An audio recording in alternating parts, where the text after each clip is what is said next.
My name is Paco, as Chulmo said. Francisco and Paco are the same.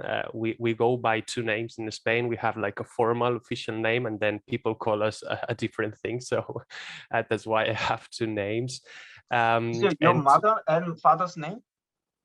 My father, no, we have two surnames. So Femenia comes from my father, and Serra is from my mother. So we have both our dads and moms, and it used to be like first our dads and second our mom, and now you can do it other way. You can do it the way you want. And then Francisco is formal for Paco, is like a nickname. I see. So your country is a really gender equality country.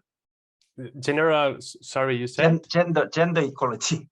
Yeah, it is actually, it is indeed. Yeah, very interesting policies in that area too. Today we're going to focus more on tourism. You know that it's I guess a very different context compared to Korea, but very interesting the way tourism has developed in Spain and Europe in general. Before COVID, we were the third country in terms of tourist arrivals. We were getting in 2019 87 international millions of tourists, which is crazy. We are in the very well connected by air to the main airports of Europe, and you know that Europe is like a unique market in terms of tourism. We travel without boundaries between our countries. So first of all, I'm going to go very quickly because I think you all know about the foundations of the smart destinations and what is this concept, where it comes from, why is it important. And then what I want to focus on is part number 2 and 3, which is policies that are being implemented in my continent and country. And then in part 3, some research findings, okay, that from my experience and also a group of people that I usually work with. So it's not only my findings, but it's my research group. I did my thesis back in Alicante, and the University of Alicante is one of the top universities in Spain in terms of tourism research, and particularly in the topic of smart destinations. And then if we have enough time, I'm giving that, you know, as an optional block, I have a small case study to share with you that is Benidorm, that we can talk about and discuss afterwards.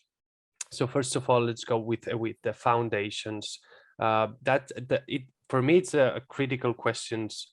Rather than thinking about what smart destinations are, for me, the important thing is where do they come from, who has fostered this concept, and why this is important to some people and researchers. I think it's quite a tricky concept that has been going on for almost 10 years now, 2012, 2013.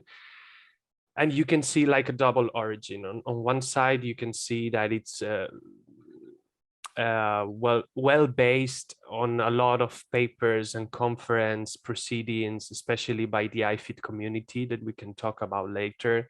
But on the other side, you can see that this is a concept that has been supported strongly by consulting firms and big technological companies. And that, for me, is what makes it different, because you can see there is also a private interest in this issue, right? But suddenly, some national and regional tourism boards thought it was an interesting concept to apply in their policies and actions. And policymakers quickly took it and transformed it and use it for their own agendas, right? This happened in your own country. I don't know to what extent, but what I can read on the internet, and that is translated, not everything, because we don't get a lot of news from Korea and that part of Asia, but I can tell you a lot about the case of Spain, and we will delve into that afterwards, right? But this already had a clear origin in what was happening in urban environments before it was translated into tourism. So from the mid to I would say around 2005, 2006, we already were talking about the smart cities and how technologies could serve for urban agendas, but not specifically tourism. But obviously in contexts such as Europe, tourism for me is like the main transformation factor for cities. It affects traffic, it affects population, it affects housing, it affects the way we design cities, the way we think about cities. It affects everything here. Like I live in the center of Madrid, and tourism is present every day in my life, in my work, in my leisure, in the way I establish relationship with other peoples, with my community, with my neighbors. It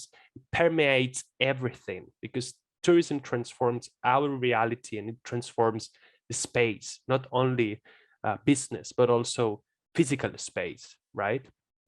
And then, of course, we had all the developments that were already going on in terms of application of information and communication technologies in travel and tourism that had been accelerating since the 90s, and that are becoming, you know, the as I would say, the engine of transformation in tourism.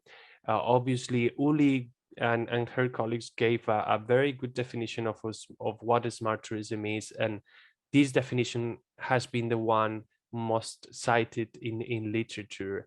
I think it's very comprehensive definition. It's very ambitious, I could say, but it touches some interesting points, such as smart destinations are just one of the elements within smart tourism, but for me the most interesting one, maybe because my education as a geographer, what I care about is territory and what happens to people in the territory and the stakeholders acting in that territory. But it's also about bringing together different layers, right? The physical with the digital, and how the interaction between these two worlds generate a lot of data, and what we do with that data, right? And that is also a critical question, because we talk a lot with DMOs and destinations and policymakers, and we discuss a lot about data. We will come to that point later, but for me that is you know, one of the key issues. What can we do with data? Can we access data? Can we pay for it? Or what is the objective of using data? Uli and her colleagues in this paper thought or expressed that smart tourism was about generating better experiences, improving efficiency, sustainability, better managing the places in which tourism happen, and obviously add value for businesses as well as tourists. So it has a lot of objectives, and being too ambitious is good, but at the same time it's risky, okay? Because it can make the concept, you know, grow in terms of using it and creating this kind of buzzword, but then don't knowing very well how to apply it. That's one of the main issues around smart tourism, right? Okay, Paco. Yes, please. I have a question for you. Yes, again. You are talking about starting from the smart cities, smart tourism, and definition of smart tourism. The Uli and I made.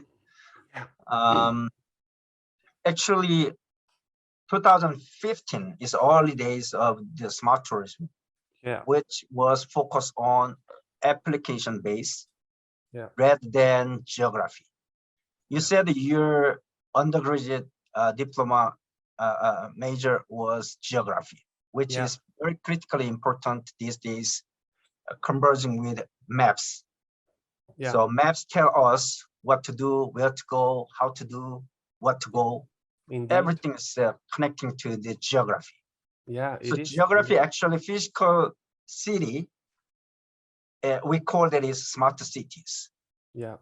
So so these days, like the European conceptual model and Korean conceptual model is a bit different. European is much more, your cities looks tourism conventional cities. There is old-fashioned buildings and streets and boutique shops. So But however, in Korea, when we call the smart city, is much more, you know, ICT-based connection and processing stuff, application-based. It's a very different context. Yeah. Yes. Yeah. It's obviously it's different. So that's why I was going to say smart destinations for us, or at least in Spain, and how it's being translated. And you can see it here in this slide. It's rather methodological and conceptual framework for destinations management and planning. And that is what it's from the concept, what it's being translated into. So it's very interesting. Thank you, Chulmo. It's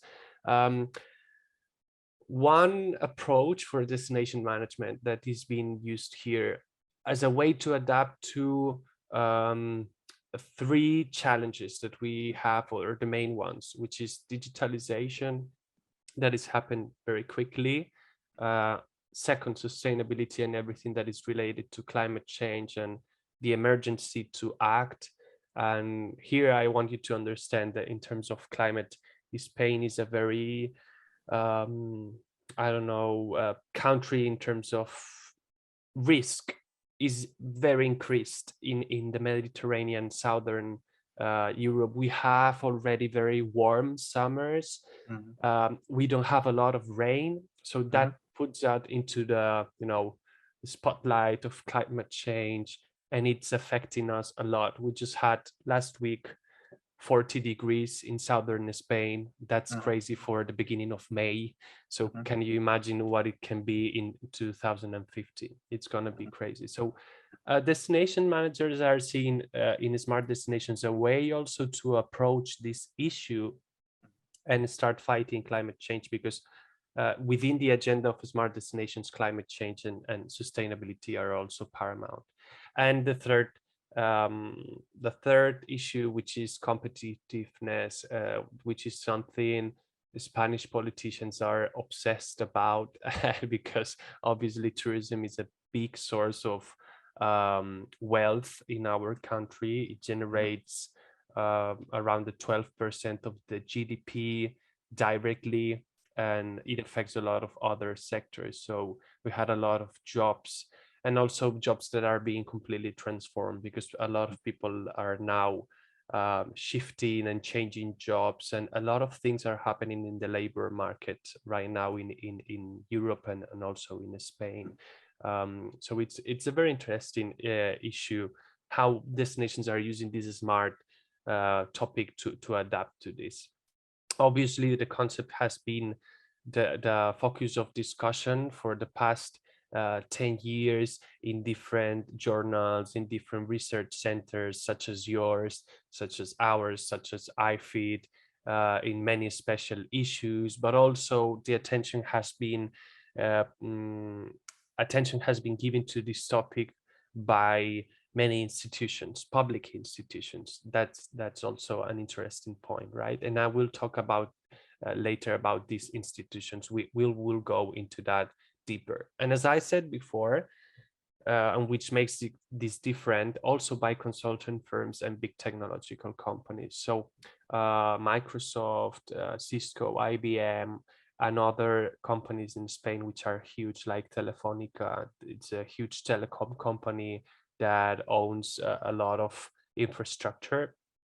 They are investing into smart destinations. Actually, we have an agreement with Telefónica, and they have a strong interest in how using their technological infrastructure and data in terms of helping tourism organizations and destinations to improve their processes. So they see here also a big business, which is good for them and also interesting for tourism and hospitality. So we should be aware of that, right?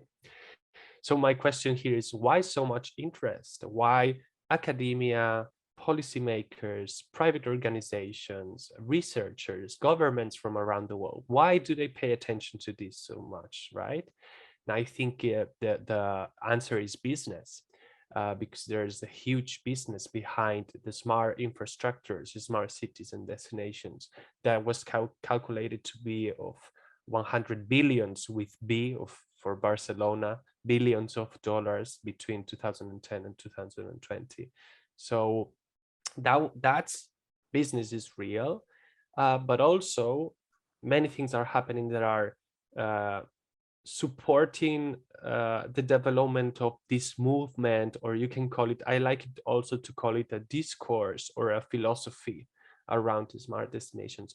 Which issues in reality are making smart destinations attractive for researchers and practitioners? Well, of course, first of all, that technologies are here. They evolve very quickly. We get to know new developments every year. Some of them make it into the market, some of them don't. Some of them we still don't know how will be used, like with metaverse and everything that is happening right now. You question like, okay, but how is this going to transform tourism? Is it going to make it or not? Is it going to fail into the market? Are users going to use it, adopt it or not? That is a huge question, right? Also for us, people who work in tourism, understanding tourism demand, how they feel about technologies, how they feel when using it, how it affects their experience, how it affects the way they move around and spend their money. For me, these are the big questions, right? But we can't deny that technologies are evolving faster. So this makes the smart destinations an attractive framework for people to adapt to this. Obviously, there's also a change in terms of visitors, how they behave. We can see a clear transformation in terms of behavior when using devices such as a smartphone, also using user-generated content, everything that is happening around the so-called sharing economy and social media, right? And how it also affects the way we see destinations. I was thinking the other day, one of the topics that I would like very much to do research in is how platforms such as Instagram or TikTok have changed the way we see cities and relate to cities. And I can see here in a city like this, which receives around 9 million of international tourists every year, plus like 10 internal tourists, millions of tourists, which is crazy. I can see that people really are affected in their behaviors by what they see on social media, what they want to share, and they move around imitating others and replicating behaviors that they have seen on social media. And people are starting to design their businesses and the places and the marketing of cities around social media. But the problem is platforms change a lot. Okay, today you have TikTok, but tomorrow you will have another one, and then another one, and then another one. So that makes it very complicated for the people who manage the city to adapt to this, because they are not that quick. The processes are slower for them. Okay, it's not like for teenagers that they quickly adapt to everything. It's not like that. It doesn't work like that. And so we have that tourist that is changing a lot. And we have new generations that are interested in different kinds of destinations. So the competition is huge. It's massive, right? As we were saying at the beginning, Europe's still the main market for tourism, but obviously Asia and the Pacific are there, growing a lot. We have a strong I don't like to think that countries compete between them. It's kind of ugly to think that way.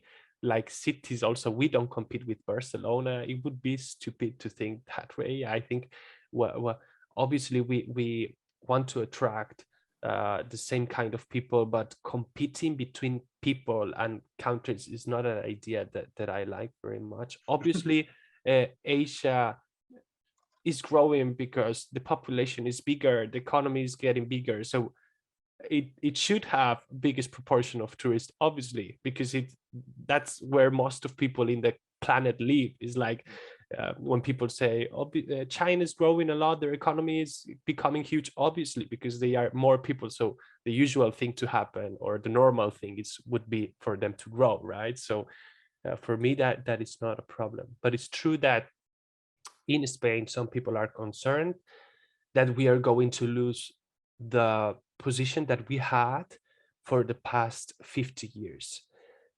And that could happen.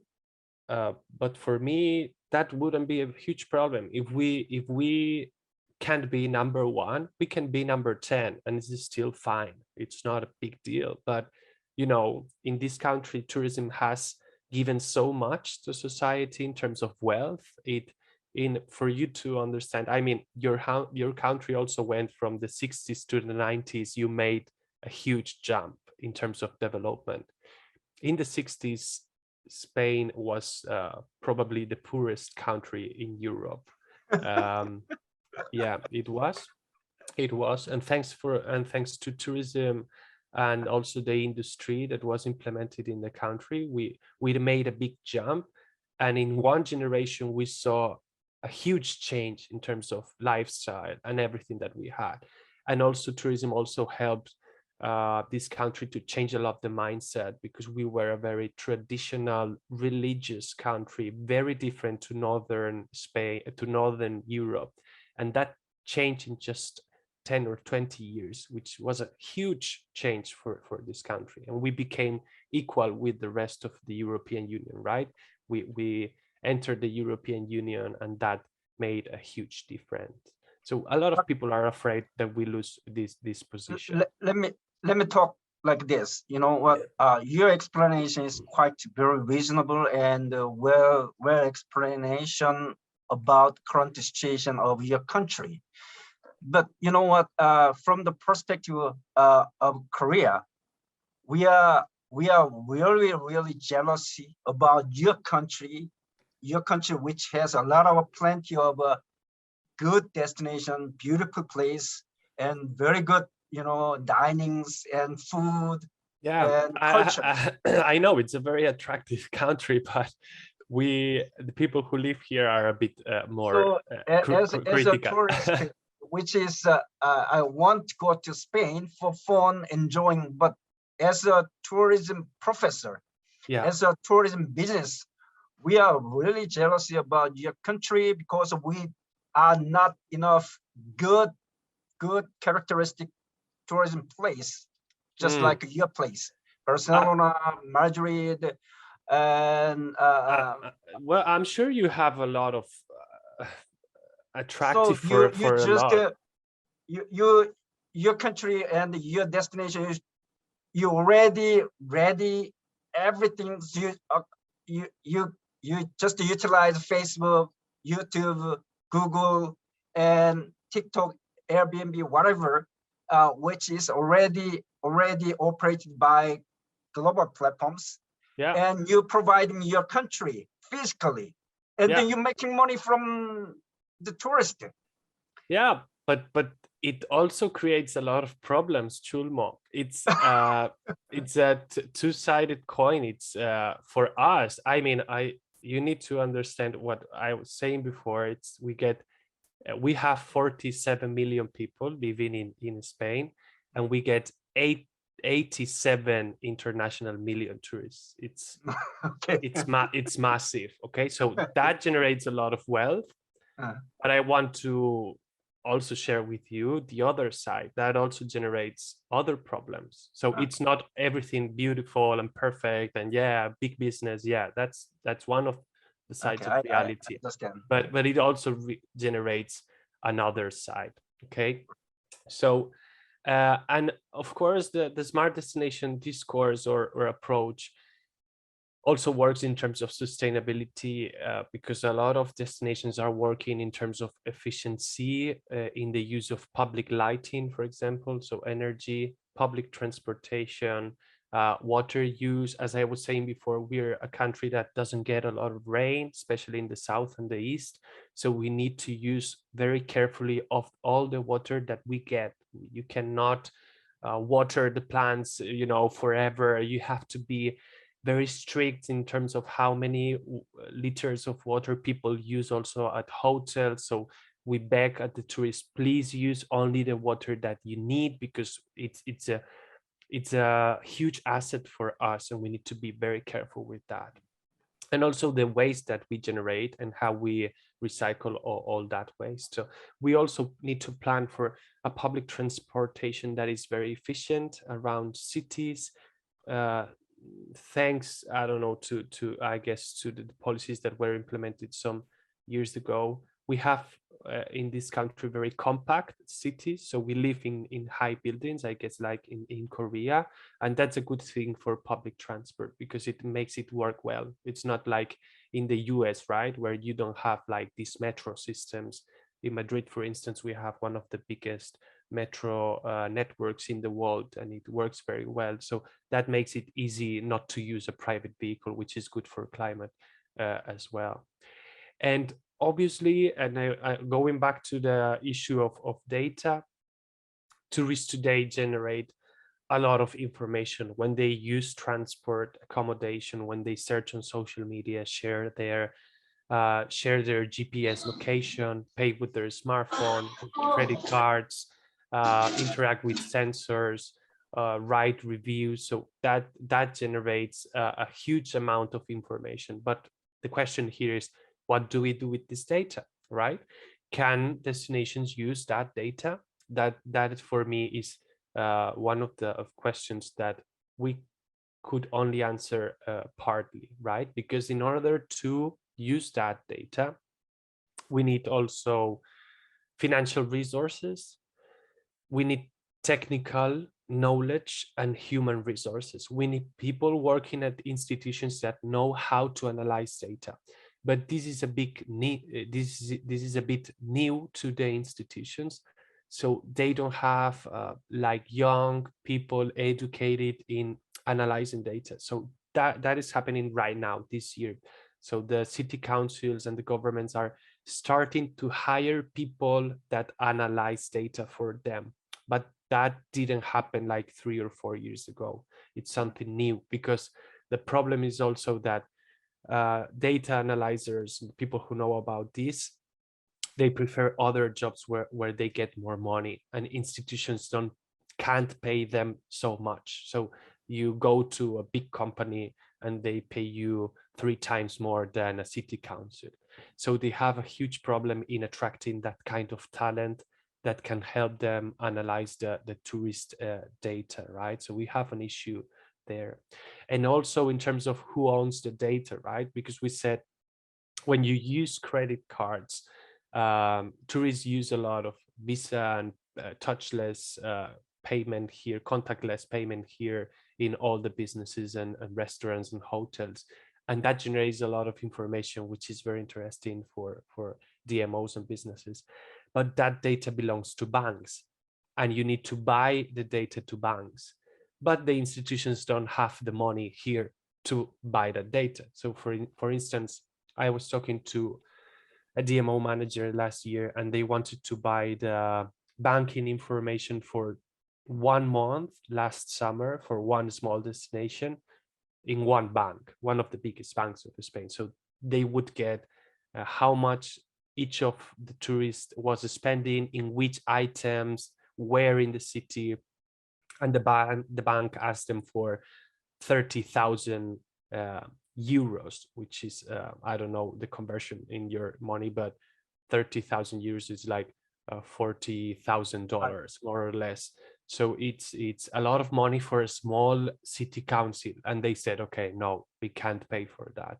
So you lose that data. So yeah, data is being generated, but data is in the hands of private operators, not public institutions, which is a bit contradicting with the concept of what a smart destination should be, right? Which should be like open sharing of data between the stakeholders. Doesn't happen like that sometimes. In other places, it does happen. So we need to arrange here partnerships between the public, the private. We need to start collaborating to start sharing those data, right? And also maybe the public institutions need to start generating their own data sources. So in terms of a conceptual framework, smart destinations have been understood as having these 3 levels, which my my PhD supervisor developed some years ago, and he created this model in which he reflected, okay, what are the long-term objectives of a smart destination? Improve the governance of the destination. That's why you have it here on the top of the picture. Improve the sustainability and the innovation. So those three issues are part of the strategic relational part of component of the smart destination. Okay. So the long-term objectives of a smart destination is not to become fully digital or fully connected. It's in our case, in Spain, I can talk only about our reality. It's about becoming more sustainable, a better governed area that is more innovative, that supports open innovation, entrepreneurship, that supports access by people with disabilities, for instance, that supports adaptation to climate change, a stronger cooperation within the DMO with private businesses. Those are like the long-term objectives. How do we get there? That's where we use the instruments, which is the second level, and the smart solutions. That's when we use the information systems. That's when we use the data that I was talking about. That's when we use strong connectivity, internet connection, the 5G, the digital infrastructure. And obviously, we also have what we call the smart solutions. We call that, and we developed in a different paper. In this one, we divided which kind of solutions you could find, right? So you can find solutions that are for marketing, destination intelligence, and visitor and site management, or you can find solutions that are more thought for tourists, so for their experience enhancement, for their information. So you have these two sides of the smart destination. You have the side that is thought for tourists and their experience and what they do and how to improve their experience. And then the other side is how I use technologies to improve my own destination, what I do, how I manage and market and think about my destination. So these two are the two sides of the same coin, of the concept that is created around the smart destinations. So in terms of Paco, smart, I have a question for you. Yes, please. Another side. Previous slide. Let me see the previous slide. You frame up the governance. Actually, DMO, like for example, in Korea is Korea Tourism Organization, KTO. Yeah. Probably you have your own DMO. Mm. But how about their power or power of that organization? Especially in Korea, DMO, they don't have much power to coordinate the city infrastructure facility or other service product. So even though they say they are expert of tourism field and industry, but they couldn't afford to transform anything beyond some tourism marketing. But in your country, you said your tourism industry is a quite large portion of your overall economic size. Yeah. So your governance is, your DMO is relatively have more power than. It depends. That depends a lot of on politics, right? And how the competences work at different levels. I will go into that a bit later, because we're going to talk about how different levels of politics work in Spain, and I will go into that in a bit. So yeah, these smart solutions that we were talking about could work for data management, for marketing, for experiences, and also for place management, right? You can see here, I'm just giving a few examples of how they are being used in these smart destinations for different purposes. And some specific examples, like this one was implemented in Mallorca, which is a huge island in the Mediterranean that is also very tourist focused. and it's the longest public free Wi-Fi network of Europe. It's more than 8 kilometers long, and it facilitates a lot the connection and the distribution of personalized marketing as well, and data collection. So the city of Mallorca is obtaining data from tourists who use this network. So that's an interesting initiative, because these data go to the public institution, not to the private operator, which for me makes a big difference. Of course, other solutions that you know about, so I'm not going into that because it's very simple, but we have all the applications which in Spain in particular don't work very well. The destination applications, we always tell the destinations not to use them because tourists do not download them and then they don't use it. It's a waste of money. But it's an interesting also how with the COVID crisis, other technologies that were being overlooked, like QR codes, have found a second new life and are being used a lot by tourists, and a lot of city halls are now implementing them. Obviously, we are also rethinking information offices. So in Spain, every town has at least one tourist information office. So you go to the center of the town, and the first thing you find is the church, obviously, city hall, tourist information office in every single town of Spain. And in some towns you have 3, 4, and in big cities like Madrid, you have 10, 20 information offices. And that was very useful when they were created back in the 70s and the 80s. So imagine, people who came to Spain, they were using paper maps.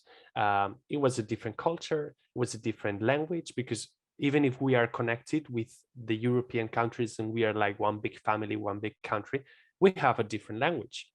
Now today, that is more or less solved with English, and everyone can speak English, and Spanish is also becoming a huge language. But back in the 60s and the 70s, no one in Spain could speak a word of English.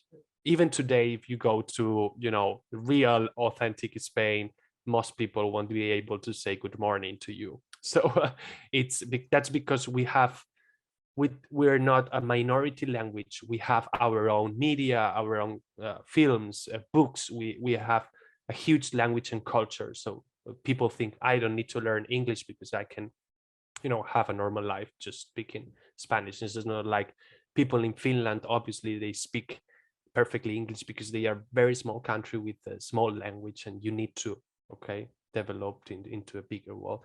But we are rethinking, what do we do with information offices? Because people don't go there anymore because they have everything in their smartphone, and they think, why do I need to go to this person here in that desk to tell me what to do here or where to eat? I can find it on TripAdvisor or Google or whatever.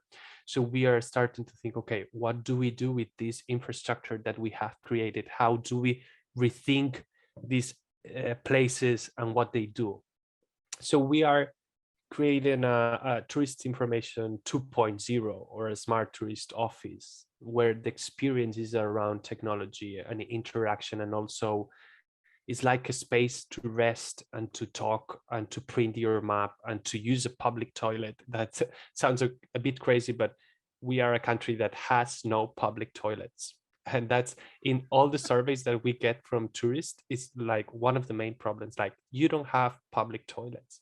And we say, yeah, but just making fun. You can go to a bar because we have a lot of bars. We are the country that has more bars per capita in the world. So just imagine, in Spain, 47 million, we have more bars and restaurants than the whole United States of America, which is 300 million of people. So we have more bars and restaurants than all the United States together, which is crazy. Like when I said you find in the main square of the town, you find the church, city hall, tourist office, and a bar.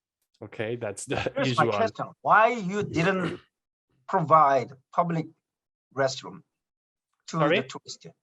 Why your country didn't or doesn't offer the public restroom or public, toilet to the tourists. When I was there, it's a so inconvenience to use your toilet because I have to pay.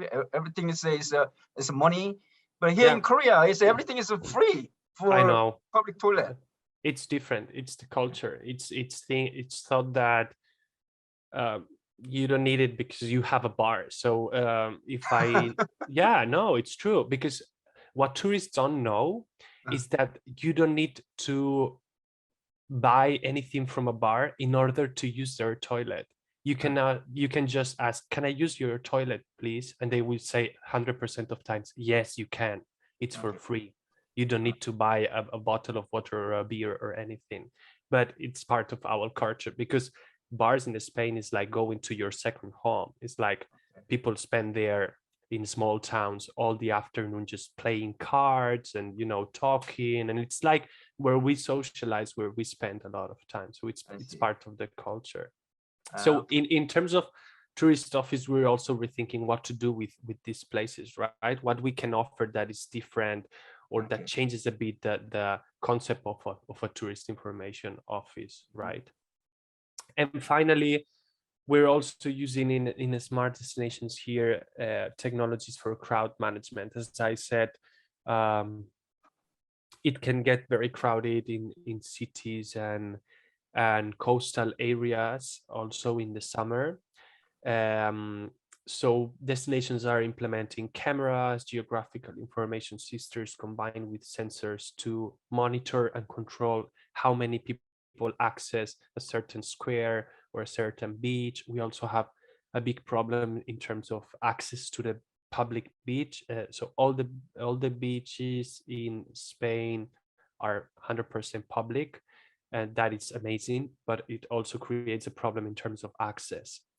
With private vehicles, you see a lot of accidents and crowds, and we need a lot of police officers to control the situation during the summer in the coast, because it gets crazy. It gets like a town that is usually 10,000 people in winter can be 100,000 people in summer.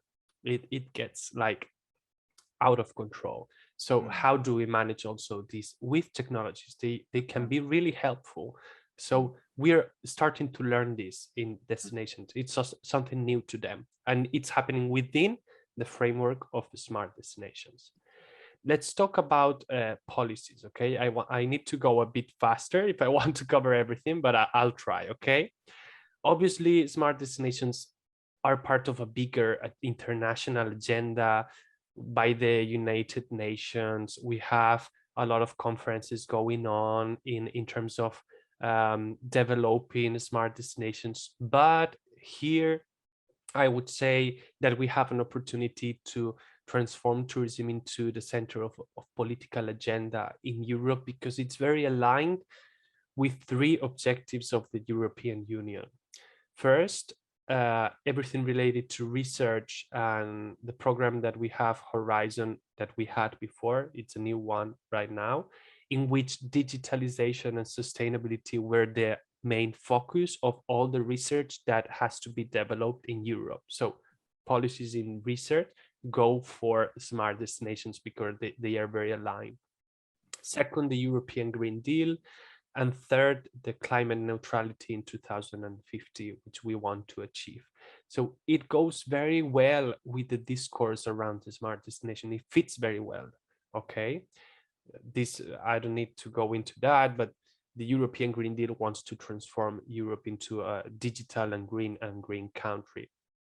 The European Union is fostering also this call called the European Capital of Smart Tourism. The European Commission in particular wants to promote the development of digital initiatives, and they want to support destinations that are more sustainable, more accessible to people with disabilities. That this is also a big topic in Europe. We have, you know, that we are an aging society. We are becoming very old as a continent because the birth rates are very low, and we have a lot of older people. They also need to have the right to travel and to go anywhere. And we are designing also cities to make things easier to them, okay? Because we have a lot of old people.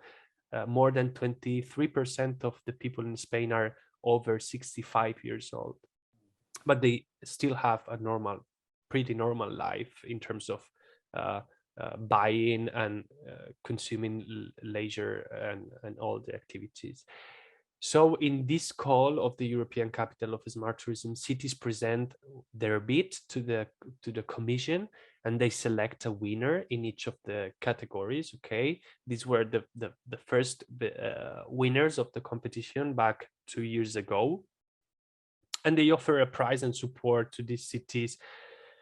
This year, the European Capital of Smart Tourism is Valencia, which is the capital of my region.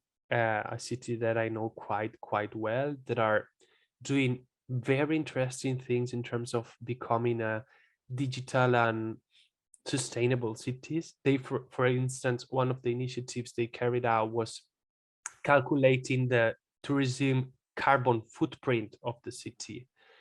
All the footprint generated by tourism, why the way they travel to the city, the food they consume, the transport, the hotels, the activities, they calculated that carbon footprint and they are trying to reduce it. So that these kind of initiatives are supported by the European Capital of Smart Tourism Initiative and the European Commission. This is the kind of measure that are being implemented. So about the administrative level, so you understand, we are a very decentralized country, so the regions have a lot of power. Okay, we share a central government and we are in the same country, but it's like a lot of countries inside the same country. We have different languages, like for example, my mother tongue is Catalan, so I learned Spanish at the school. We share a culture, but it is true that we have strong nationalities within the same borders. Okay, that's why the central government doesn't have a lot of power, and tourism competences are in the regions, in that second level that I call autonomous communities, which is like Madrid or Catalonia or Andalusia. Okay, these are the regions and the ones that have, you know, power to transform tourism policies. And also the local administration and the city halls have some powers in Spain. Okay, at the national level, we have a strong support by Red.es. I will talk about that a bit later, and Segitur. And these are the two main institutions that support smart destination policies in my country.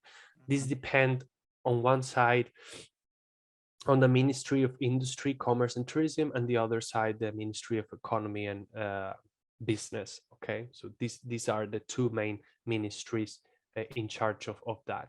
What is Segitur and what do they do? Segitur is the state-owned companies, like an agency of the government, so it's public 100%.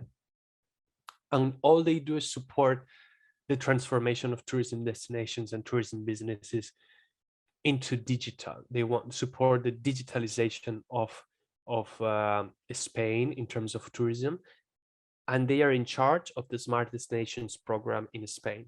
And they are the ones that manage everything that happens at the national level in terms of smart destinations. Okay, how do they do it? Well, they publish a lot of documents and guidelines for destinations. They have pilot destinations. They award certificates to destinations, and they have created what we call a network of smart destinations that today has more than almost 500 members. A lot of destinations in Spain have joined this network because they get a lot of benefit from becoming part of the network.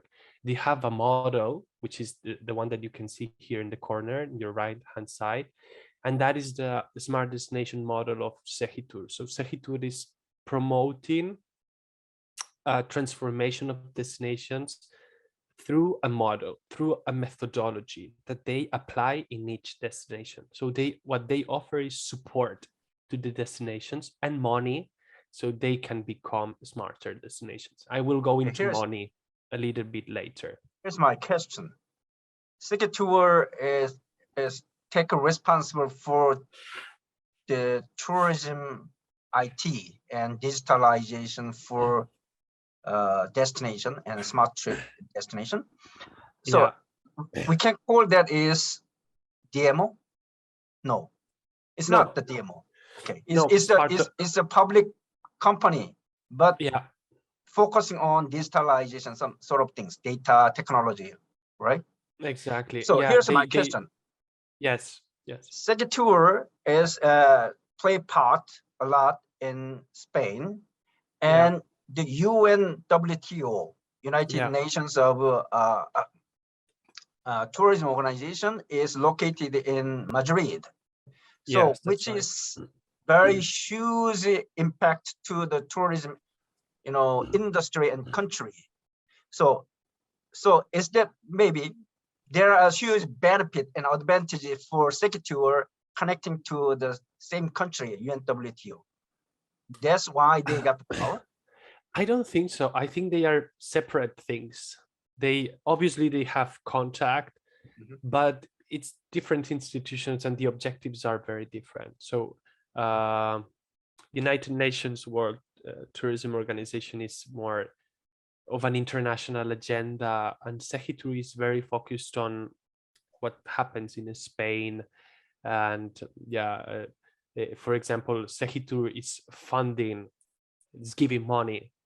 United Nations would never do that to the Spanish destination. So it's very different. This is part of the ministry.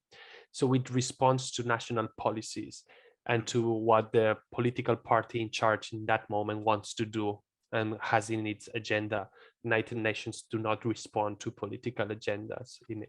But of course, being in Madrid is like supporting, obviously it's good for the country and it's good for the institutions and the visibility of the model. So I guess it's positive, obviously. And the reason I ask you why the UNWTO is important to located in Madrid, because like Korea, we are highly interested in that kind of brand, UNWTO brand in Spain. So we want to go to Spain and we want to build up relationship with the UNWTO, but the UNWTO is hugely connecting to the Spain and the Spain, the institutions, politics and organizations. That's why I'm asking. Good, it's good. No, of course, building relationships with that institution is also very, very important for us as well. Here you can see pictures of the Smart Destinations Network that I was talking about. In the map, you can see the locations of the destinations that are part of this network. You can see that most of them are in southeast of the country and northern Spain. Inland Spain is not that touristy, it's not that well known, smaller cities, okay, the industry, different kind of economy. And in the picture on the top, you can see that in the first session of the network, which was created 3 years ago, the King of Spain was there. That's important in terms of how how important this is for the country and the government. The presence of the king means this matters to the country. Obviously he's not part of the network and doesn't have anything to do with it, but it's giving you an example of how much tourism matters to the country, the government, the institutions, the crown, everything. Okay, so that's just an example. Obviously we have also a standardization process going on, which is very specific, and I don't fully go into that because I think standardization, it's a different thing. It's not part of policies. It's not fostered by the government. It's fostered by a private institution. So, but I wanted you to know that is also a standardization process going on. Let's talk about funding, which is very interesting. The agency that I said before, red.es, which is part of the Ministry of Commerce and Industry and Tourism, is right now funding 25 projects within that network. investing 74 millions of euros. And then we have a second call, which was opened 2 months ago by the Next Generation EU funds. You know, after COVID, the European Commission approved a huge budget for countries to recover their economies and transform after COVID, because COVID hit a lot of countries in Europe. I know in South Korea it also hit you a little bit later, but it affected you as well. But here was at the beginning, March, April, May 2020 were crazy here. Thousands of people dying every day. It was very crazy. So the European Commission approved this budget, and 6 million of that budget went for smart destinations. From a whole plan for recovery and transformation in tourism in Spain, which has 3,400 millions of euros of a general budget that are being invested in sustainability of destinations and digitalization. So because of COVID, or as a result of COVID, smart destinations have become even stronger and more important in the tourism agenda of the governments in Spain and in Europe in general. So that's interesting. We had a huge drama, but resulted into a new interest into this concept and into investments in that area, which is good, I guess. And it's really transforming our reality. And now I can say, for the first time, I'm seeing a strong agenda to become very digital, but also climate neutral. So I was listening to the radio the other day. I listen a lot to radio. I love it. And we had an interesting program in public radio in Spain where they take journalists from different countries, one from Germany, one from the UK, one from Italy, that live in Spain. They report back to their newspapers. And they were asking, how digitalized do you think Spain is compared to your countries, right? And the German one said, surprisingly, you might think of Germany as a very advanced economy and very digital, but it's not. And many people cannot do like digital transactions with the administration. Like in Spain, you can do anything you want through the computer. You can pay your taxes, you can pay for anything, you can pay for a fine, you can get a certificate, everything, you can sign documents. Everything is digital, 100%. And that happened in just 5 years. People became very aware of that. And the other one from, I think he was a journalist from France, he still said, everything that is official in France, you still need to print it, sign it by hand, scan it, and send it.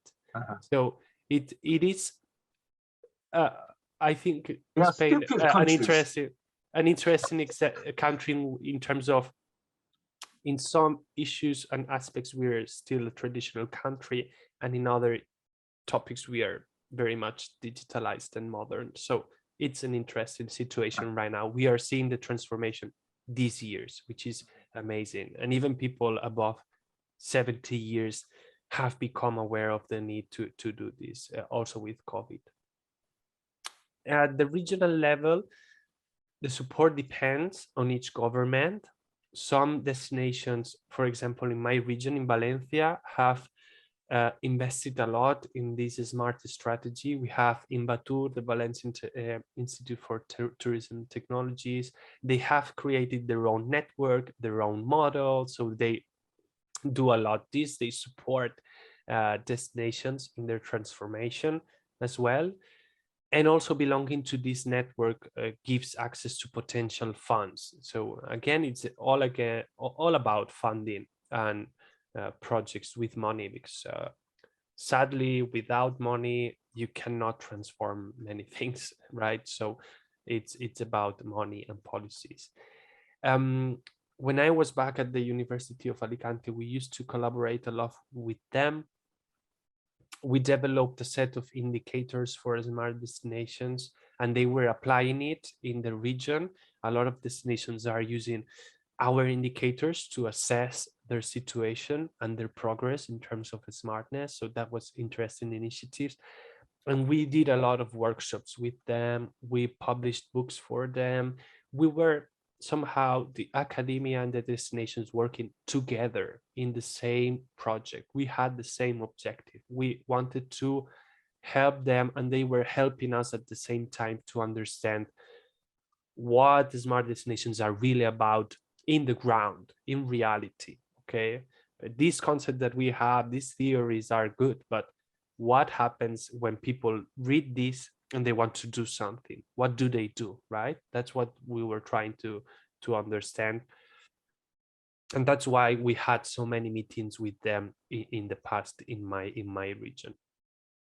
At the local level, city hall, city council, okay, it depends a lot on each city, obviously. For instance, Madrid, in Madrid, tourism is important, but not as important as in coastal cities or as in Barcelona or in the islands. So it really depends on, we also have medium and large cities which are like 100% industrial, and they don't care much about tourism because it's fine. Okay, every territory has a different economy, and agriculture is also important in some areas of the country. So we always say to them, becoming a smart destination should not be an objective for everyone and for every destination. It's not a must, it's just an option for you. And that is something that I think they understand very well. So there are only actually a few destinations in the country that have gone for it, like full strategy, like developing plans, strategies, actions, okay, that have actually become really, really interested in becoming a smart destination. Obviously, because they have a huge tourism business volume, for instance, a lot of resources, or sometimes they have interest, but they don't have a political push. So politicians are very important because they need to believe in the project and support it, okay, and make it part of their agenda. If the mayor of your city doesn't care about tourism, then what are you gonna do? There's not much you can do. You need their support, or at least here the way things work is like you need that support by the institution, right? And you also need funding, obviously. About indicators, indicators are important for us to assess how policies are being implemented, the result, improvement areas, to compare one destination to the other, to establish rankings as well. And that's why we developed a set of indicators. But at the international level, it's hard to create indicators that work for every country, because to respond to indicators, you need data sources. You need a source of information to respond to that indicator or to that standard. So finding international standards for destinations, it's very complicated. And we also have a problem with the lack of information in tourism sometimes. So I don't know how it's in Korea, but in Spain, for instance, we have trouble in knowing how many tourists are present in a city in a particular time. So I can tell you now, okay, the occupancy rate in Spain, in Madrid right now, is about 70%. So that is, we have 200,000 international tourists, but we really don't know, because there are a lot of apartments that are out of the system, people staying with friends, relatives, family, people going and coming, people who live here and have not told the city council that they live here. So it's very hard to get specific information about tourism sometimes, and that makes it a bit complicated. In terms of smart city, indicators are abundant. We have a lot of rankings and sets of indicators, and what tried to do is develop the same for smart destinations. So indicators that reflect the objectives of a smart destination in terms of accessibility, innovation, sustainability, governance. We wanted to show in the indicators the real objective of a smart destination. So you can see that technology and connectivity are just two of the elements for us not the main ones, just two of them. So it's technology is a tool for a bigger objective. It's a solution to improve, but not the objective for us. And that is the second block. I don't know if you have, do you have any question regarding policies and funding? Like when you said the technology and accessibility, there's only two indicators out of the smart cities. That's why I developed smart tourism cities. Yeah. The smart tourism should be operationalized based on smart cities, which is already infrastructured for citizens, like transportation and other, facility-based, service, whatever. The service but developed only for citizens and residents. But as you know, tourists, we are come and go, but these days, everything should be connected in and out, inside of country, outside of country, doesn't matter where you are. But whenever we move around, I want always connecting. So I stressed on smart tourism should converge into smart cities, which is a huge abundance of money and budget for citizens. But we have to think about tourists, because your country is a large portion of economy coming from tourists. My country is coming from Samsung, which means Samsung and Hyundai is a manufacturing business country, not a tourist. But however, I want address to the politicians and city of mayors, hey, Seoul become metropolitan city globally, and they highly interested in coming Seoul. So you have to think about internationally rather than domestically. That's what I'm talking about, the smart tourism cities concept with the gotcha. It's very interesting. We have a little conflict also in Spain in terms of when you ask citizens, like average citizens,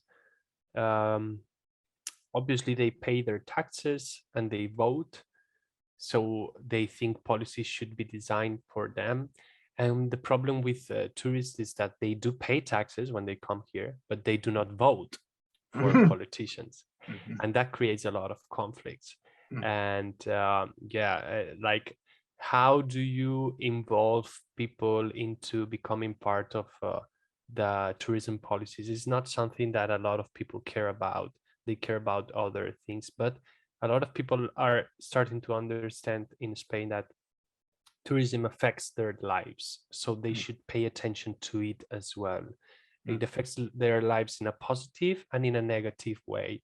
So it has for the first time become part of the political agenda and the public debate, which is great, because we think that we already thought it was important, but now it's becoming known, right? Okay, let's go to this third part. I'll try to go fast because we only have like 15 to 20 minutes, and then I want to have some time for discussion. And I want to share with you, I know a lot of you are PhD students and master students with interest in research. So some of the research that we published and what we found here, okay, you will have the references to these papers if you want to access them. They are open. I share everything openly, so I don't have a problem. You will have my email afterwards, so if you have any question regarding these papers, you can write to me, no problem. And here are some of the areas in which we have conducted research.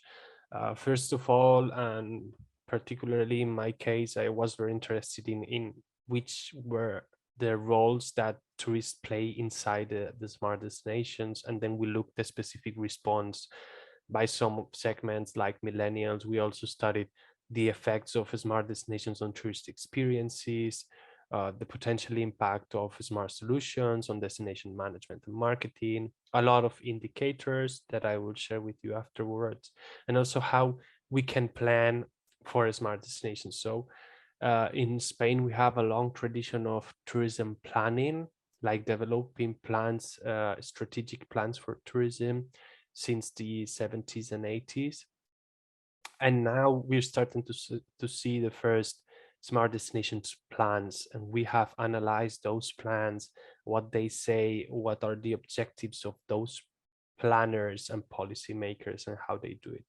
And also we're starting to understand the relationship between the smart destination and sustainability, and this tricky relationship, how it results in better or worse results. So in our, I'm sharing just few findings quickly, but as I said, I'm happy to share with you the papers.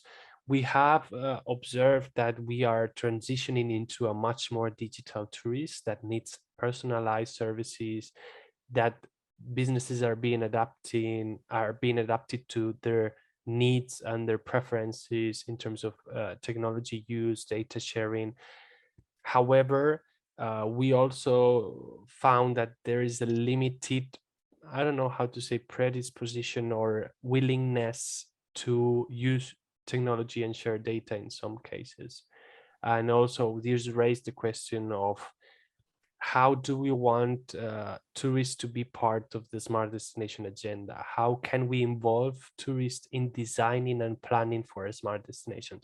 Do we need to ask them what they want to do? Do we need to ask them how they want to interact with the DMO, with the businesses, how they want to use those technologies and share their data? And that's some of the questions we were trying to answer. So this is the model that we created, and then that we tried to check with some tourists that were young in terms of use of technology. We also delved into the behaviors in terms of using different devices for getting information, for sharing their experience, for receiving information from the destination side. So you could see more or less which were the attitudes and behaviors of people regarding the use of technology. And we went into that a little bit more also in terms of data sharing and how comfortable they were sharing their personal information with private companies and public agents. So you could see huge difference in terms of the kind of data they were comfortable sharing, that information with other agents, and the data they were not happy to explain to other agents. So we questioned a bit that discourse about people are happy to share their data and to use technology in any context, because at least in the case of Spain, it's not like that. Maybe it's also because of the culture. Okay. Then we looked at which were the benefits of becoming a smart destination for destinations themselves. Okay. And we found that there are some clear benefits, like stronger DMO coordination, stronger marketing, also destinations that are becoming smart, have become like a hub for innovation.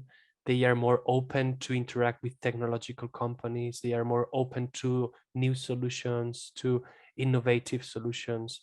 They are making better decisions because they are using data and technologies. So there are clear benefits for destinations that become smart or have programs to become smart.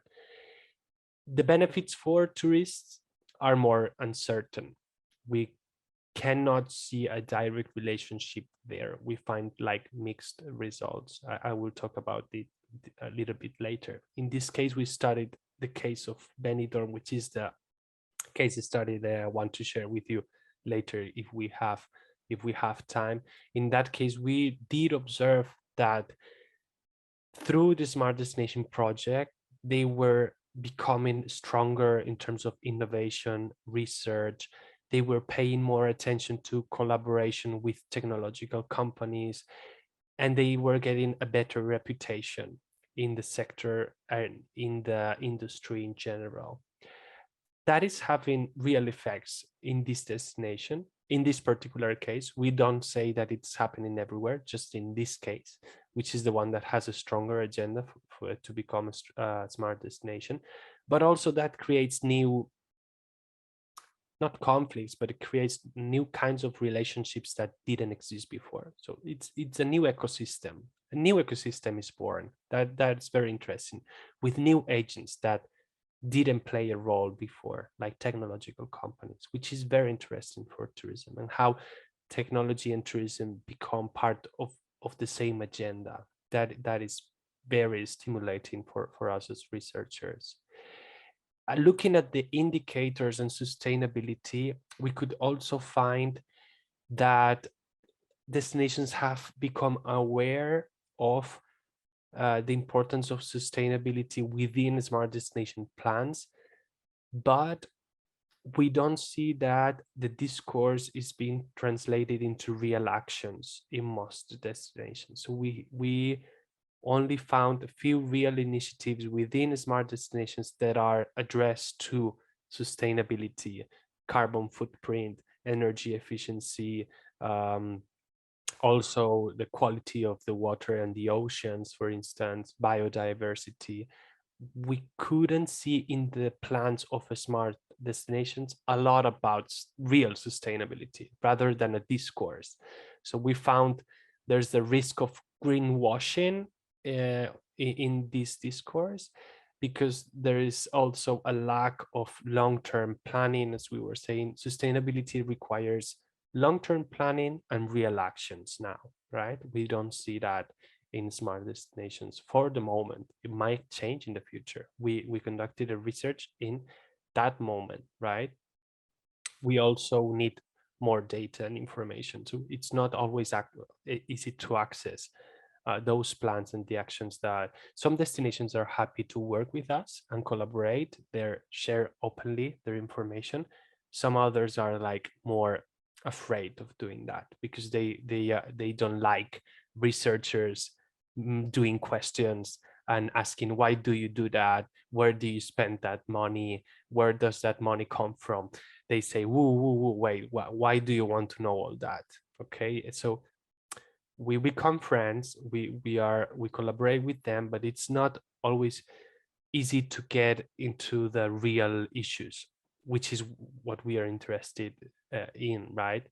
And in terms of indicators, we developed this set of indicators for smart destinations, and we found that the situation is very different in each destination, because first of all, indicators are never going to be perfect. We spent a lot of months developing them, discussing them with destinations, and you are never 100% satisfied. So the selection of indicators is going to be always subjective, because you get to choose which ones you want to include in the indicator set, what you want to measure. You are the one saying it. Of course, we compared many different models, we combined them, we discussed them, we transformed them, we conducted a Delphi questionnaire, we did a lot of research and transformation, and then we got the final indicators. Are they perfect? No, they are just indicators that might be useful.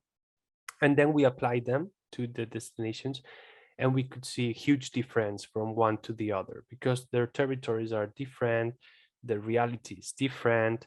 But what we could observe, first of all, is that the dimensions of accessibility and sustainability are the ones that are more difficult to measure and more complex.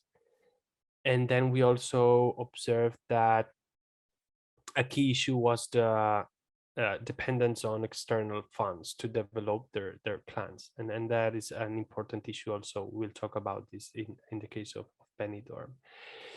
What we found here, like the biggest progress was in terms of connectivity, online marketing, but again, if you look at accessibility and sustainability, is where you find lower scores. And this is just an average. The difference were huge between one destination and others. Some destinations had, for instance, adapted all their buildings for people with disabilities, and others didn't have even one accessible building. So it was very different from one to the other. It's very different to compare cities between them because the reality it's the opposite sometimes. But it's good to have this indicator so you can, okay, assess yourself and say, I need to improve in this area. I can compare to other in this area, which is like, for example, my biggest competitor. How is it like in terms of connectivity or innovation? It's interesting. Indicators are interesting, but not perfect, as I said. And finally, one issue that I'm very interested in is privacy and how it affects tourists in their decisions and their experiences. And we conducted this study in the UK and in Spain, and we found that privacy is still relevant for many people, at least in our cultural context. And in highly connected tourism environments, people are not always happy to disclose their personal information to anyone or any organization. But we find a gap between attitudes and behavior in terms of privacy protection. So some people say they are very concerned about privacy, but they share everything on social media, for example. So there's a contradiction between what you say and what you do, right? That's the problem with surveys. People lie in surveys. They tell you, I'm very concerned about my privacy. I do a lot to protect my privacy. But then when you look at behavior, you see that they don't. So there's a conflict there, okay? But why do they share their personal information? Because they perceive that they get a benefit from doing it. They know it's a risk, but they still do it. And what we found is a need to protect tourists in terms of privacy, but it's not easy to earn their trust. So we need to develop those mechanisms to protect the privacy of tourists and still obtain that information that we need a lot to personalize the experience and to improve our destinations. And that's a very quick look at the findings. What can we conclude from these sections about policies and research? And I hope you can see that my research is very close to the reality of policies. I try to not lose the contact with reality and what happens in policies and destinations in my research. I try to keep that very close, because I think if a lot of money is being invested in Spain in the smart destinations, we need to check what is happening and how this is being spent and who is driving this discourse and why. So you can see that there are many different initiatives in Spain and in the EU, a lot of funding opportunities. Smart destinations offer a chance to be innovative. Research is already consolidated, but still a new topic that it's evolving quickly. And I read a lot of papers about the smart destinations, and I review a lot of papers on smart destinations. And sometimes what I'm missing is what I was saying, a closer look to reality, right? But beyond the theory and the discourse, okay, what is this about in reality? That's something very important for me. And of course, ICTs are very widely adopted by many people, but we need to be aware that not all the tourists in all the contexts want to use technology and share their data. Technologies are not always positive for experiences. We can't not take that for granted. And also, when applying technology as destinations, these are the tips that I give now to the DMOs. You need to strategize, you need to plan, study the risk, where you are investing or not, personalize, offer real value, protect the tourist privacy, choose local providers. That's also very interesting. Support your local industry, your companies. Don't go for international companies. If you have companies that can provide the service in your city, why not using them, right? And also we emphasize always the need to make sustainability a core value of a smart destination. That's something that we insist a lot. And obviously the indicators are going to help them, but being good at indicators should not be the goal of their strategies. So again, the important for smart destinations, and sorry for repeating this so many times, it's like governance, sustainability, innovation, and technology is a tool for that, at least in our context. Again, I can only speak for Spain and part of Europe, but in our cases, a tool, not the goal. So that's very important. I don't know if we have time for the case study. Tulmo, what do we do? Should I go into it? If you want to show us briefly, you may do, but you also you want to discuss with your agenda with our students. So I can do like 5 minutes and then okay, I'll try to be very fast, but I think it's interesting for you to see a real example. And for those of you, I guess we are very far away, thousands of kilometers away. So here it's Benidorm, if you know Spain, Southern Europe, and in this picture you can see the kind of city that we are talking about. So high buildings, very long beach, very nice weather. So you don't get a cold winter here. Summers are warm in this part of Spain, and winters are very mild. So we don't have like a proper cold winter like you have in Korea, in this part of Spain, at least. In northern Spain, it's completely different.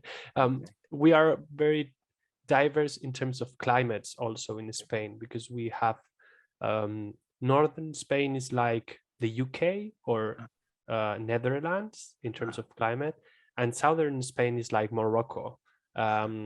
It's crazy hot in the summer, and some parts of Spain are very cold because they are very high, 3,000 meters above the sea level. So you get a lot of snow. It was this winter, for instance, was very snowy in northern Spain. We had a lot of snow, but then again, quickly changes, and in the south you almost don't have a winter, sorry. So Benidorm has perfect climate for tourism. It's the third destination in Spain in number of overnights, more than 70 million overnights, which is huge.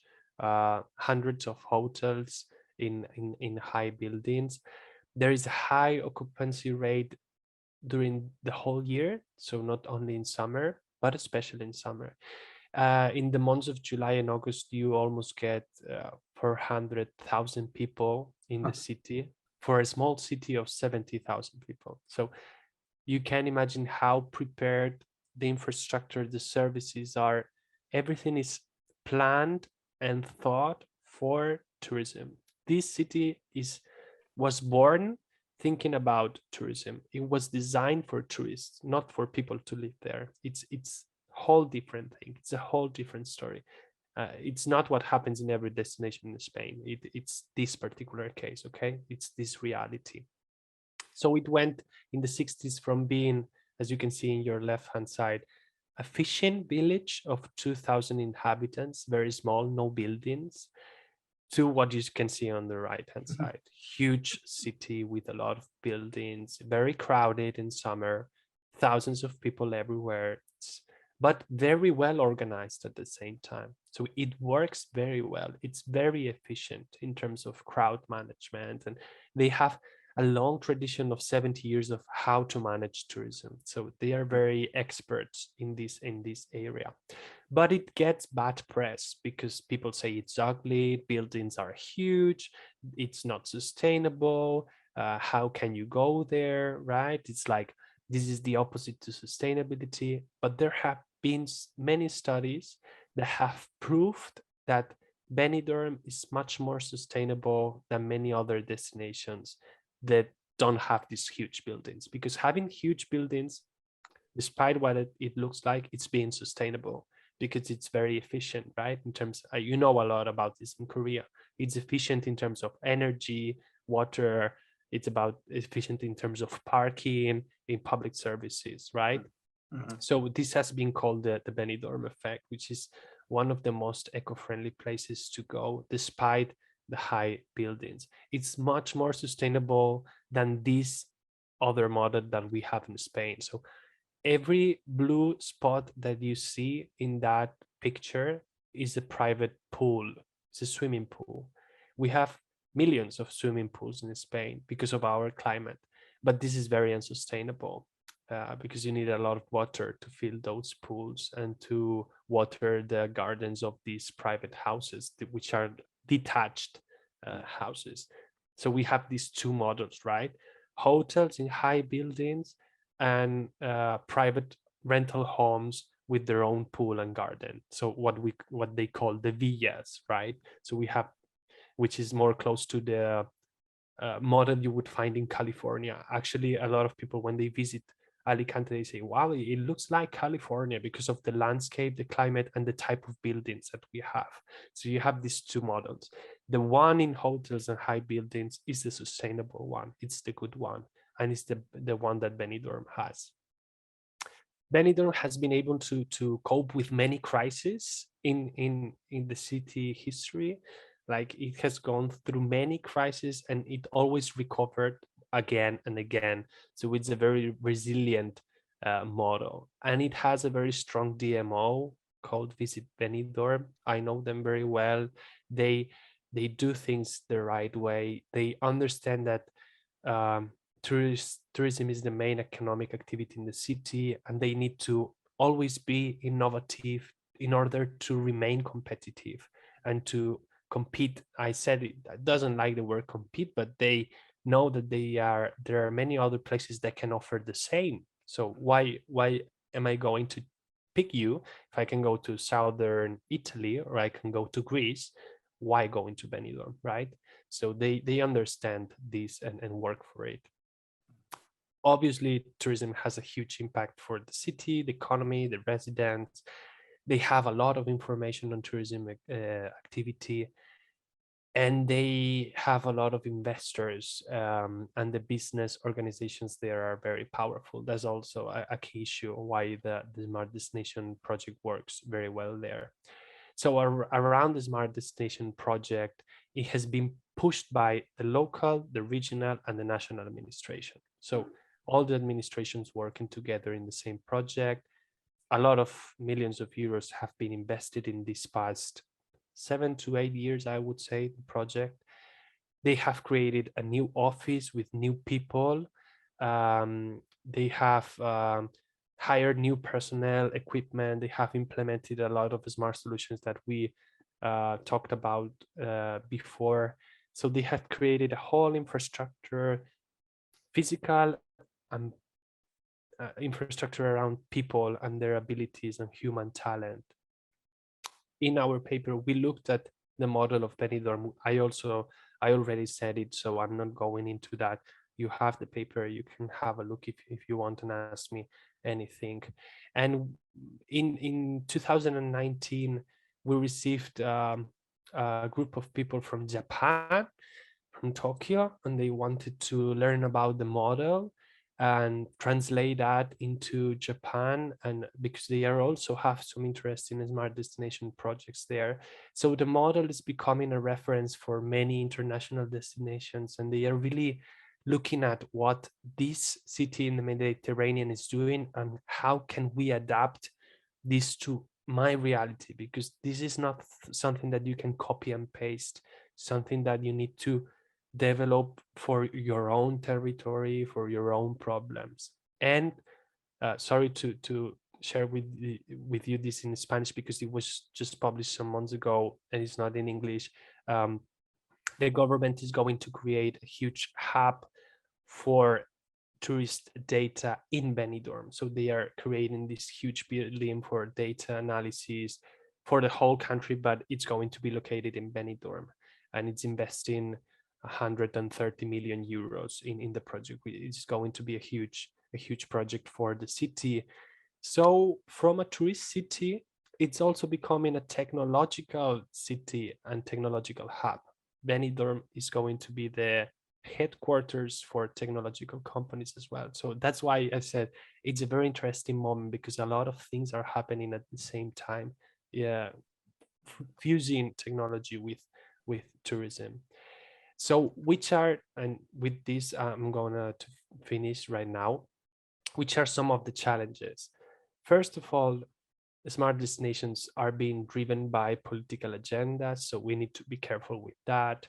We need to be careful in which we spend the money, how we assess the results. We need to develop that long-term vision, talk about funding, and also think about how this is going to evolve into the future and how we can involve the residents, the local community, and the tourists into this topic, because we need to make the community feel part of smart destinations projects. If not, we will probably fail in the future.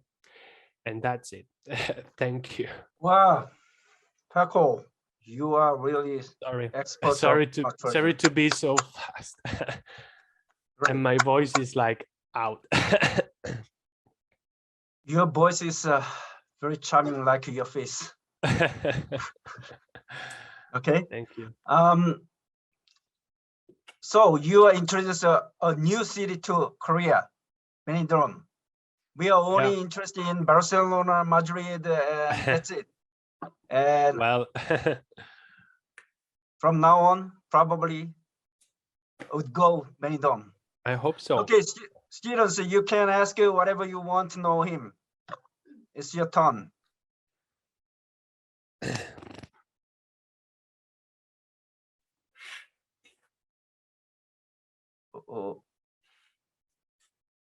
I guess my students just looking in your face.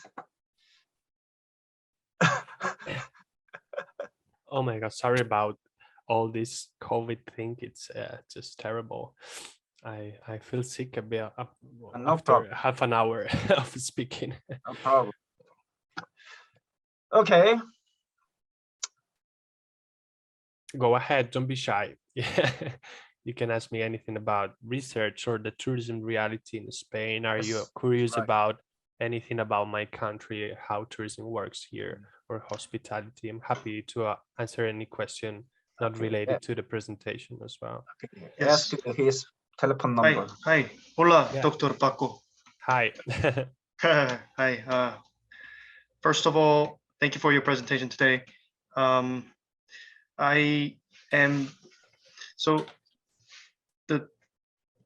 Your country is very famous for traveling sites for people who are over 60 and 65, perhaps. A lot of so, for example, older Koreans, they're one of their bucket fortune is to travel in Europe, and always wanted to visit North America. Yeah. And I think that so it's quite difficult for them to use and be friendly with use of the smartphones and all the other data related products or services. Do you guys have any support or any kind of guidelines for them to be more familiar with the service, to encourage more inbound for that? Yeah, thank you for your question. I think the main barrier that Korean people might find in Spain is not technology, is language, probably, because we still have a lot of people working in services that cannot speak proper English, and I know that many older Korean people also won't speak English, right? If I'm not wrong, please correct me if I'm wrong. So that's going to be the main barrier. In terms of technology, I don't think they will find any barrier, because I don't know how Koreans travel to Spain, probably as a part of a bigger tour that is organized. And if everything is rather organized, everything is going to be clear for them. They will take them to the right places with the right people. They are not going to find a problem with that. But we have a problem with older people that live in Spain, because, for instance, because of digitalization, a lot of bank offices are disappearing. We don't have banks anymore in many small towns, particularly. And people have problems because a lot of people need cash money. They don't know how to pay with their mobile phone or credit card because they are 80 years old. So we have a huge debate in the country, like, are we leaving these people behind? And what I told you about, like paying a fine or doing any document paperwork with the city council is now 100% online. But what about the people who don't have a computer? So it's a big problem for older people in the country. And as I said, we are a country that it's big in terms of geography, and a lot of people living in very, very small towns, like 200 inhabitants, that small. They don't have anything in those small towns, and it's a problem. So connectivity and digitalization is perfect for young people who live in urban areas, but these very old people that live isolated in small towns in inland Spain, they have huge problems, and they feel they are being left behind by the administration. So it's very sad. Thank you very much, and I hope you get better soon. Muchas gracias. Gracias. Hi, can I say something? Sure. Please. Hello, hola. Hi. It reminded me my experience like 4 years ago. I spent 1 month in Catalonia, in Barcelona. So I stayed in 1 month as kind of like as a foreign resident. And I only speak like 5 words in Spanish, like hola, gracias, and grande posa, sin sal. So Nice. nothing to say in Spain. But as I said, I spent 1 month in there. So I already saw like some of the famous attractions. And I moved to like rural area in Catalonia. And I couldn't like communicate with the Spanish people because I'm Asian. I don't know anything about Spanish, and they don't speak English. And I saw that most of English speaking people, like from America or something, they speak little of the Spanish, so they can communicate. But I cannot say anything about it. So when emergency happens, I cannot do anything, and I was alone. So it was like a huge barrier for like me to travel in Spain. I'm not sure about like current situation now, but like 4 years ago, there was a big problem for me. Even I'm younger generation. Yeah. And you speak very good English. It's the it's still an issue, and you know, but some people like it, like they want to feel like I'm in a totally different culture, and I don't want people to speak English to me because I want to feel like part of the culture that I'm visiting right now. So I guess it will take a lot of time for that to change, because until the new generations get older, and so everyone will be able, I would say everyone below 50 years old can say something in English and few words, but older people cannot. And in rural areas, it's for them it's like crazy. They don't even know how to say hello. So yeah, it's a problem, but at the same time, you know, I guess it's like authentic. That's the authentic point. Don't understand at all the other side. That's the authentic point. That's the authentic point. We don't need to understand the other side. Yeah, but it's too fine, much right? information. We can. I don't like. I guess. Okay. Next, we have only 10 minutes left. Who's gonna? Professor? Okay, who's first? Who's first? Maybe Taeyeon's first. Oh, okay. Thank you for great presentation. And I looked up and I thought Spain is much bigger than South Korea geographically, but with less population. So accordingly, I presume there's a huge gap between rural and urban areas, like in terms of the smart destination development, I guess. Yeah. Like in terms of like technology acceptance or like budget allocations. So I just want to ask like if there's any like movement like in governmental movements or like any like private companies to reduce the gaps.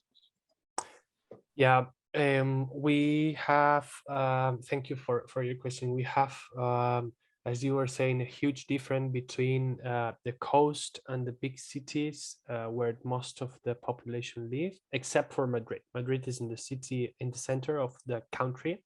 But if you leave Madrid, inland Spain is like a big geographical desert, like how to say, it's you can drive for 100 kilometers and you can find nothing. It's like the West really? in America.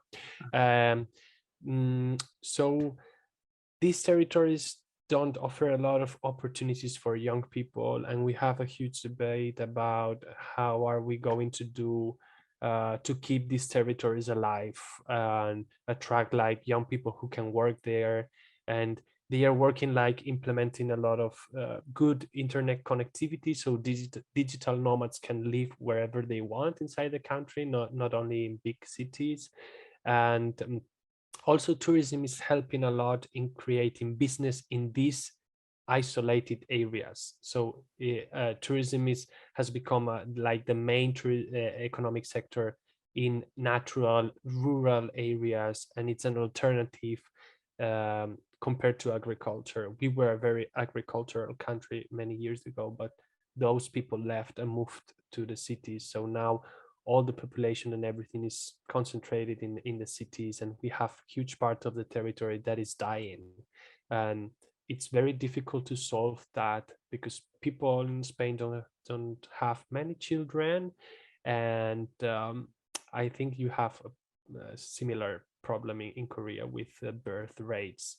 And we get a lot of people from other countries. That is the good thing. Like we have a lot of immigrants from South America, Africa, that come here and want to work and create a family here. So that is also a good opportunity for rural Spain because we need people working there. Yeah, like I'm from a small town. They can't have, they don't find people to work in agriculture or as a plumber, mechanic, electrician. They can't find people. They need to go to South America, Colombia, or Africa and Nigeria and say, please come work in my town because I can find young people to do it. So yeah, it's a big challenge for the country. Yeah, we need to attract many millions of people from other countries to keep our economy in the long term. Okay. Yeah. Thank you. Thank you. Okay, next. What's gonna be next? Yeah. Thank you for a good lecture, Professor. I have a question regarding tourist privacy issues. As you mentioned, collecting biometric data and users' personal information or smartphone application has caused the privacy loss problems. So what kind of efforts do you think the government or stakeholders should make from more institutional perspectives? Thank you. It's the European Union is doing a lot in terms of data protection. In 4 years ago, we approved the GDPR, which is the new general rules for data treatment and privacy protection. So it's much more protective compared to the US, for instance. Companies cannot do whatever they want with the data, but sometimes they do it anyway. They get huge fines by the European Commission, but they earn so much money that they don't care about paying fines, because you give Google a fine of 300 million euros and they say, okay, but I just keep my business as usual because I earn so much money. So we have a huge problem in terms of privacy, but the European is very aware of it, and I think wants to protect the privacy of people. And many technologies that are allowed in other countries, you wouldn't find them here, like facial recognition. It's like, what? No, in Spain, we are like, no, it doesn't fit our culture because we are very aware of my life, my privacy. For the good and for the bad, we are very individualistic society, I guess. It's not like the group, like in some Asian countries, right? It's me, me, me. That's also a problem sometimes. So you have both sides of the same coin. Yeah, thank you. Very good question. Institutional base. Actually, Europe is much more control individual privacy, individual data compared to the US or China or Korea. Yeah, like so I recently, for example, I signed up for a list called the Robinson list. I don't know if you use it in your country. So no. Companies cannot call me or send me personal messages offering advertisement or anything like that. So they don't call me anymore or send me emails, and that is an initiative supported by the European Union. Yeah, with the under the corona situation, there is a lot of privacy issue. Yeah. When we using QR code and sharing my personal data with the national, company, national, nations, as the meaning of the prevention of the COVID-19. So it's a good topic. Actually. Thank you. Okay. And one last person. Yes. Can I go? Who's first? Okay. Okay, wow, you can go first. Go. Okay. Okay, first of all, thank you for the lecture. And I also have in terms of protecting tourist privacy, as you mentioned, it's really crucial to protect their personal data to get trust from them to make a positive image of the smart destination. So can I ask your opinion regarding who should be in charge of the collected tourist data? So in the other word, what kind of level should be the headquarters to deal with the whole tourist data set in the smart destination? Yeah, that was my question. Sorry, I'm not sure I understood. You mean who should be in charge of protecting the data? Can you repeat the question, please? That's right. Yeah, so like, who should be the headquarters to protect the collected data of the tourists? Yeah. Yeah, I mean, it's not about who collects the data. It's rather what they do with it and afterwards, or about more how I feel about it, because there are huge differences. Some people are completely fine with their personal data being used to personalize their experience, for instance, at a hotel, and they they wish to be like part of that personal experience, like they already know my name, how I want the room to be prepared, what kind of meal I want. Some other people don't feel comfortable with that. It depends on each individual. So I think it's about giving the tourist the option to do it or not to make it compulsory. Like, for instance, I had a small experience. It's just, these little things that happen. And I went to a hotel, and I gave my ID into the reception, like, I have a reservation. He gave my ID. She read and wrote my name, and, oh yeah, you stayed with us before. And I said, oh, okay, I was with another person. Maybe I don't want this. I didn't care at that time, but maybe I don't want this other person to know that I have stayed at your hotel before. That's private. You shouldn't disclose that to other people. In that case, I didn't care. But, these little things about, okay, that you have my information doesn't mean that I want you to use it that way. So these kind of practices we need to be aware of. We need to know who feels comfortable with what at each time in each different context. Very good. Who is comfortable with that point? Okay, one last students.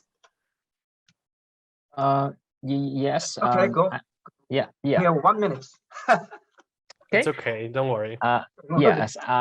Yeah. I'm very impressed with the sustainable development of smart tourism in Spain, and we can see that you also, Spain also shared experience with Japan, for example. So I would love to hear more about the experience of like smart tourism development in Spain, because I kind of surprised when you talk about like how successfully that Spain had addressed the problem. We know a lot of problem, right? It's made in order to I would like to learn, because in my country, Vietnam, because in some city, developing city, because we are trying to apply different like rationale in order to develop a smart tourism destination. And so one of the problem is when tourists become very like available with the technology innovation, and over tourism is one of the problem. And we are unable to manage the sustainable outcome. So I'm very curious how that your country can deal with the problem.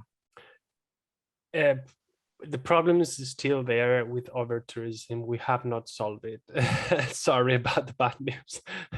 And after COVID, it only got worse. So many cities are trying to implement limitation to a number of apartments and hotels, and to control the crowds, but it's very difficult because it clashes with the economic freedom of our system. So it's like, who are you to tell me that I cannot be at another hotel? Like I have my freedom to do it, and I will do it. And when plans have been approved to try to control over tourism, they went to the justice system and they said, this is not constitutional, so you need to take it down. So for example, the plan that Barcelona had to limit the number of apartments and hotels and everything in each area of the city is not right now being discussed by the judges, because it's not clear it's constitutional. So it's, we want to do it, but we have a legal system and a justice system that has other interest, and we need to be aware that everything is political and very subjective, and there are strong interests and a very strong lobby that don't want this to happen. So we're trying to be critical but supportive at the same time. It's not easy. It's like but we do have real problems with over-tourism that I think we need to face right now, and we can't wait anymore. Yeah, thank you. Okay. Thank you very much. Thank you. Unfortunately, we have time is up and lack of time. Sorry for. And okay. Paco, one last comment from you about your experience today, and I look forward to seeing you in November. Yeah, thank you very much. Thank you, everyone, and hope you have a nice afternoon / night. And I'm going for my day here, and yeah, nice to meet you. Okay, well, actually, the Europe is the heart of tourism industry, and a lot of the authentic place in Spain. Hopefully, we can be able to meet Dr. Paco soon or later. And visit in conference, or we can be able to invite him to Seoul. That's a good option as well. Okay, thank you very much. Thank you. Bye-bye. Good night. See you. TGIF Friday. Thank you. Let's go to the drinking bar. Bye. Thank you very much. Thank you very much. Thank you.